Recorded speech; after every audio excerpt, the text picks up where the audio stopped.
Hello class 9th students, welcome to PC English classes. तो मैं हूँ काव्या सक्सेना, आपकी टीचर, गाइड और एक सिस्टर।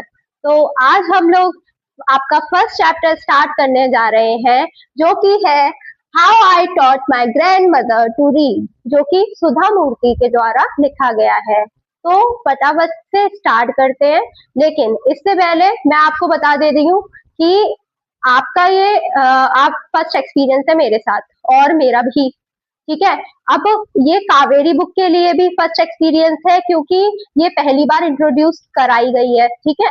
तो आपको अच्छे से पढ़ना है एंड आपको free of cost notes provide होंगे, जो कि डिस्क्रिप्शन में भी होंगे और इस वीडियोस में भी दिखते जाएंगे। हर फ्राइडे मेरी वीडियो आएगी, तो प्लीज उसको चेक करिएगा। चलो फटाफट से स्टार्ट करते हैं इस चैप्टर को।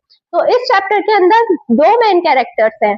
पहली तो जो सुधा मूर्ति है, यानी कि ग्रैंड डॉटर है, डॉटर है किसकी, अपनी ऑब्वियसली दादी जी की है। दादी जी का नाम इसमें डिस्क्लोज नहीं किया गया है, बस ये बताया गया है कि वो 62 इयर्स की है एंड ये अपनी ऑटोबायोग्राफी बता रही हैं, यानी कि उनकी लाइफ का एक हिस्सा बता रही हैं, जो कि जब वो 12 साल की थी और वो कर्नाटका से बिलोंग करती हैं, a village in north Karnataka के अंदर, जो कि सुधा मूर्ति का है। और उनकी दादी जी वो अपने दादी दादा के साथ रहा करती थी। जैसे बहुत से लोग पापा मम्मी नाना नानी दादा दादी सबके साथ रहते हैं, मैं अपने नाना नानी के साथ रहती हूँ। तो अब इसमें क्या है कि इसमें ये दिखाया जाता है कि कैसे वो अपनी दादी जी को सिखाती हैं कि कैसे पढ़ाती हैं, कैसे नॉवेल्स को पढ़ना सिखाती हैं, ठीक है। एक नॉवल राइटर होती है जो कि त्रिवेणी नाम की होती है, जिन्होंने काशी यात्रा करके एक नॉवेल लिखा होता है और वो उनको पढ़ना बहुत अच्छा लगता है, जो कि हम आगे देखते हैं, ठीक है।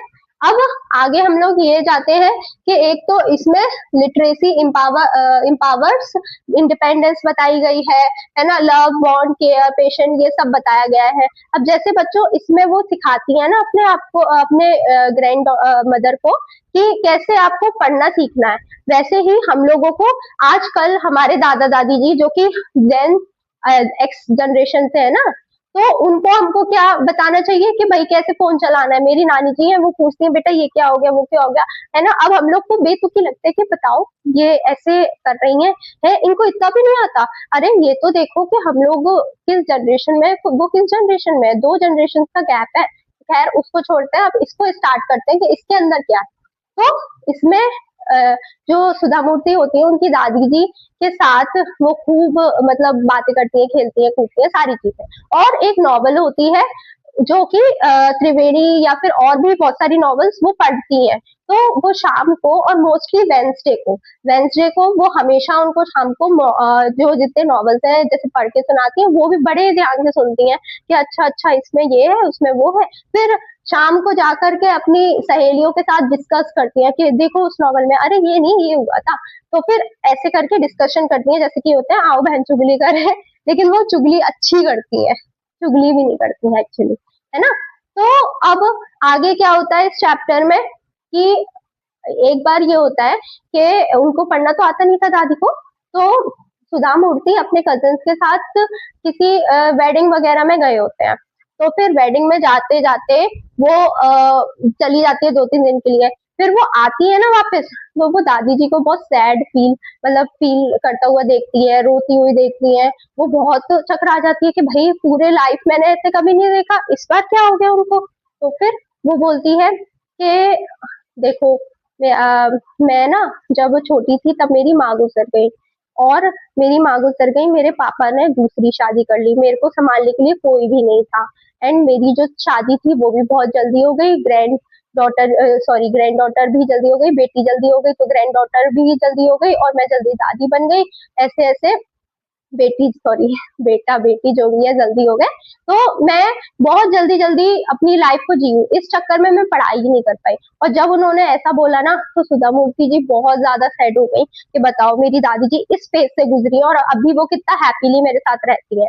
तो फिर उन्होंने एक प्रण लिया, एक डिसीजन लिया कि नाउ अब से मैं दादी जी को पढ़ाना स्टार्ट करूंगी। एंड उन्होंने किया भी। उन्होंने दादी जी को पढ़ाना स्टार्ट किया, है ना, अपने पूरे डिटर्मिनेशन, डेडिकेशन सबके साथ उन्होंने स्टार्ट किया और उन्होंने बहुत अच्छा दादी जी को पढ़ाया कि वो मुश्किल से मतलब बहुत ही जल्द वो सीख गए नॉवेल्स वगैरह रीड करना। फिर एक दिन क्या होता है, एक दिन मंदिर के पास दादी जी आती हैं और उसको एक स्टूल रख देती हैं, स्टूल पे बिठाती हैं सुधा मूर्ति जी को एंड उनके पैरों के नीचे एक कोई चादर सी रखती हैं और उनके पैर को छूती हैं। क्यों छूती हैं? वो सोचने में पड़ जाती है कि भैया ये बड़ी होकर के मेरे पैर छू रही है, मैं तो छोटी हूँ, है ना, और मैं मतलब मैं तो ना कोई टीचर हूँ, ना पेरेंट हूँ, ना भगवान हूँ, तो फिर वाई वो मेरे पैर क्यों छू रही हैं? तो उन्होंने बोला कि देखो बेटा, तुम अभी मेरी अभी तुम मेरी कोई ग्रैंड डॉटर नहीं हो, you are my teacher now, right now. हाँ, तो आई एम मतलब मैं तुम्हारे पैर इसीलिए छू रही हूँ, I am touching your feet because कि आप मेरी टीचर हो एंड आपने मुझे इतने अच्छे से, इतने प्यार से पढ़ाया, इतने मतलब अफेक्शन से पढ़ाया कि मैं आज कितनी जल्दी पढ़ना सीख गई and it's very very heart touching for me. हाँ, तो अच्छा, इसमें एक में स्किप कर गई कि वो पढ़ती किसकी बुक है। देखो, वो त्रिवेणी की काशी यात्रा बुक पढ़ती है जो कि बहुत अच्छी थी। उसके अंदर क्या था, उसके अंदर एक उसी की दादी जी की ही कहानी होती है जो कि बहुत ज्यादा मतलब काशी जाने के लिए, काशी एक जगह बहुत अच्छी है जहाँ पे जाने के लिए हर कोई सफर करता है, भाई कोई जा भी नहीं पाता हर कोई, तो फिर वो जाने के लिए बहुत ज्यादा सफर करती है, बहुत पैसे कलेक्ट करती है। उसी में एक मतलब एक लड़की होती है जो कि लव मैरिज करना चाहती है बट कोई राजी नहीं होते, उसके पास पैसे नहीं होते, वो बहुत पुअर होती है, तो फिर वो बहुत ज्यादा मतलब बहुत ज्यादा जैसे सैड फील करती है कि बताओ मैं शादी भी नहीं कर पा रही हूँ। तो वो जो सोचती है लेडी, उसकी इतनी अच्छी सोच होती है कि वो जितने पैसे कलेक्ट करती है उसको दे देती है उसकी शादी के लिए कि आप लोग शादी कर लो दोनों, जो भी गर्ल एंड बॉय है शादी कर लो, क्योंकि काशी यात्रा तो भाई मैं तब जाऊंगी ना जब मतलब मेरे पास पैसे तो होंगे, लेकिन किसी की शादी हो जाए, किसी के घर बस जाए, तो उससे ज्यादा काशी यात्रा थोड़ी ना इम्पोर्टेंट है, वो इम्पोर्टेंट है। सेम है कि हम लोगों को अपने बड़ों की रिस्पेक्ट करनी चाहिए, है, और हर किसी उस पर्सन की रिस्पेक्ट करनी चाहिए जो हमारी लाइफ में कुछ इंपॉर्टेंस रखता है, कुछ कर सकता है, कुछ करता है ना, और इवन हमको उनकी भी रिस्पेक्ट करनी चाहिए जो हमारे लिए कुछ नहीं कर रहा है, क्योंकि भाई कुछ नहीं कर रहा है, इट्स ओके, हमारा कर्मा हमारे साथ है, ठीक है। Believe in God, believe in your parents, your family, your close friends, okay, and believe in your self.